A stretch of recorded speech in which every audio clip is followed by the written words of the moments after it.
Hi everyone, in front of me I've got OPPO Find X2 and let me share with you how to change system language on this device. So let's start with opening the settings, and here we have to scroll down to the very bottom to find system settings. Now let's tap on language and region and tap on add a language. And now we've been transferred to the full list of available languages from which we can choose, so simply find yours and tap on it. I will pick Turkish and confirm it with tapping on yes. And as you can see, from now on the whole system will be displayed in the chosen language. What's more, our new language is at the top of this, let's say, shortcut list.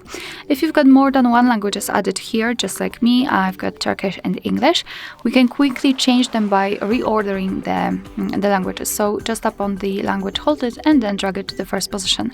Your device will ask you if you want to change it, so just tap on change.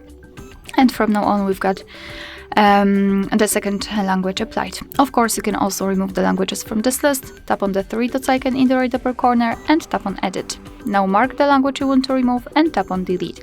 As you can see, you are not able to remove the language which is currently applied. Alright, so that will be all. Thank you so much for watching. I hope that this video was helpful, and if it was, please hit the subscribe button and leave the thumbs up.